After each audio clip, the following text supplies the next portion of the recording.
Okay. Favorite war story? What's the biggest obstacle you had to overcome in making a film? Shooting a scene? Well, we need the Reds of Power. Our lead actor, one of our lead actors got Crohn's disease. And like 6 days into the shoot, the poor guy's like shit with blood and really, really sick, and he ends up, going to the hospital. And I remember like Shelly waking me up in the middle of the night telling me that the kid's in the hospital, and we have to like completely rewrite everything for the movie. And that was really hard because we're already in production, we're moving right along, and then your lead actor, who's supposed to be the guy who saves the day, is gone for the rest of the movie. So that was definitely. So you just had to recast the role? It's not that we didn't recast the role. We just kind of like killed him off early. So and we had to actually go back and do. We shot the movie in April of '05, and then in January of '06 we went back and we did some stuff and killed him off, and then moved out. So. Oh, okay. There's Bill. Beelzebub, come to the stage, you son of a...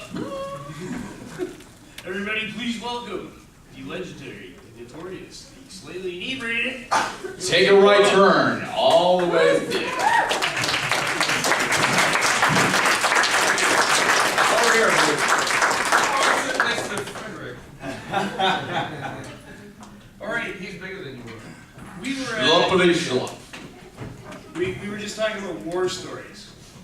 So I want you to tell me your favorite war story, the biggest obstacle you had to overcome in getting a scene together and making a film work. He doesn't have any. Well, Jesus Christ, serial rapist. The reality is every day. Right. I have to acclimate to my surroundings for a minute. Okay. Has everyone answered the question? Do you want to hail? No, we'll go to Michael. Yeah, go to Michael for a second. Seriously, it's every day. I mean, you do what you do, and you reinvent it, and you make it better than what it was. You use that fucking problem, and you make it the best thing about what you shoot. Yeah. Okay. Like the end scene of And Then I Helped. Yeah. Which you reshot. Yeah, we reshot. I mean, like one of my good close friends shot. The effects, and we just went wild. It was only meant to be like 1 or 2 shots, and it just went ape shit. And it's huge.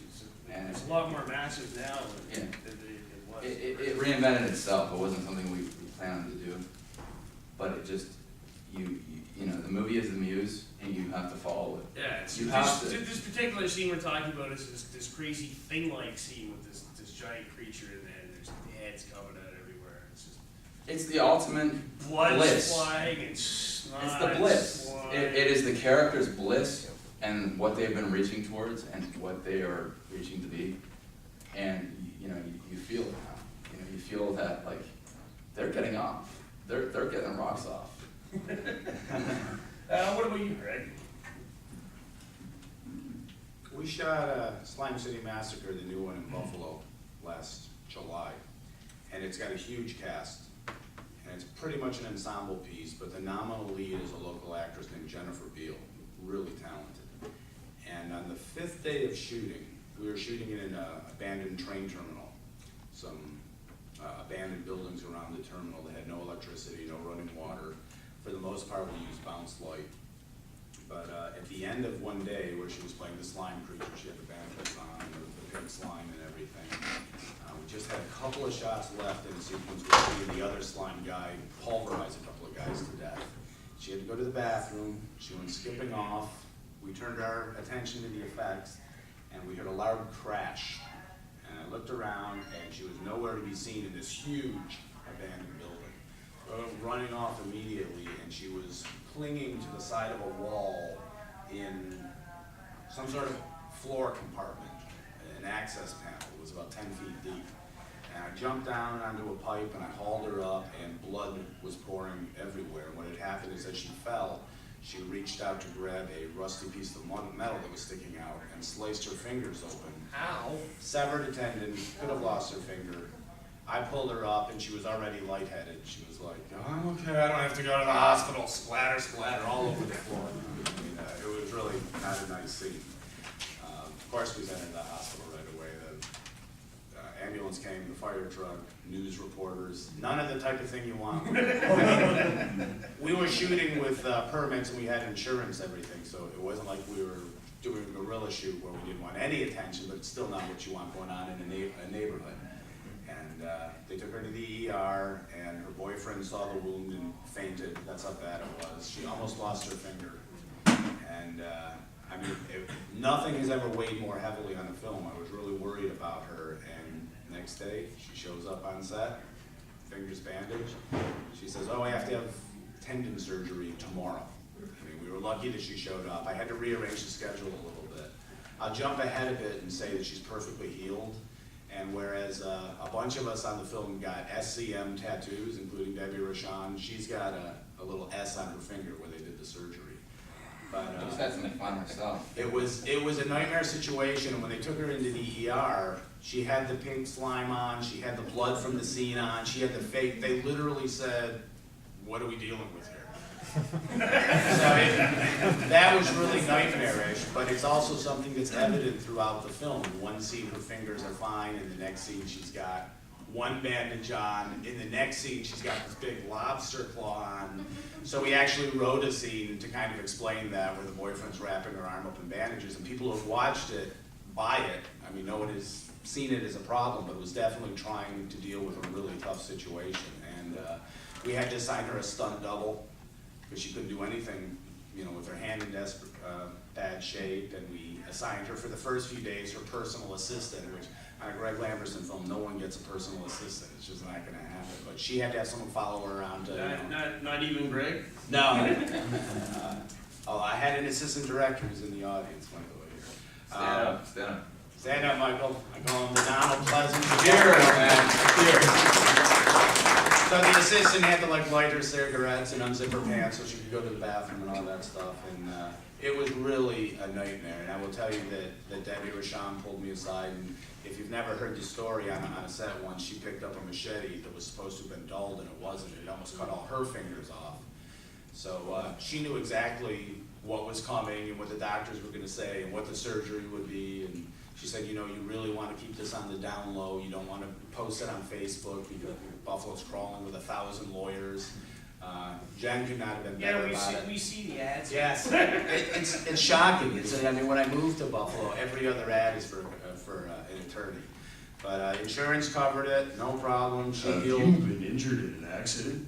Healed completely, and was just completely dedicated. But I worked on a bunch of films besides my own, and this was really a horrible experience. All right, let's focus some attention on Bill, who's probably the most prolific filmmaker on this panel, and certainly the most democratic. I don't know if you have ever seen my movies before, right? No, Zebub. Nobody? Come on.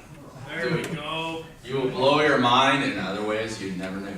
I have a war story. We'd like to hear it. All right. I guess no one has seen Spooked. Woo!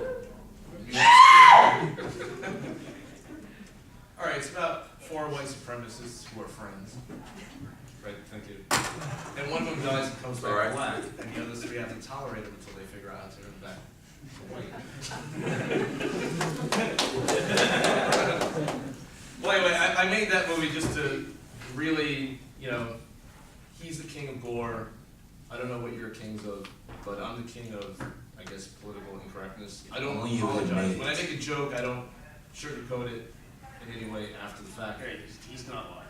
So, the good movies that I make don't have me in them, but in Spooked, I was in it. And It was a magical experience. and my character passed out, and while he was drunk, my enemy shaved my beard, so I had a Hitler mustache. And he drew a swastika on my head. And then the next day, we filmed a fight scene on railroad tracks, and I didn't know after the terrorist attack in America, which was made by Canadians. We're in our bubble. You can't really go on railroad tracks. They're diligently patrolled, and I didn't know that. and I was arrested with a Hitler mustache and a swastika. And I had handcuffs so I couldn't remove the swastika. And I'm the only white guy with 50 black people in a jail cell in a bullpen telling them it's not a real mustache. And I'm only kidding. You know, actually, you do have to explain yourself because you have to apologize to Jesus. Where did he go? Stand up, please. Our Lord. You have to say sorry for having him masturbate through the hole in his hand. No, he doesn't. I didn't have any problems with that. I thought it was a great time. Okay, there you go. Don't apologize for anything. So really, only 2 people in this whole room have seen my movies? I've seen. Seen them all. They're just not sticking out like sore thumbs, you know. Well, in my new movie, Zombie Christ, Jesus is raised, and he doesn't have a lot of his body parts, and when he wants to rape a nun,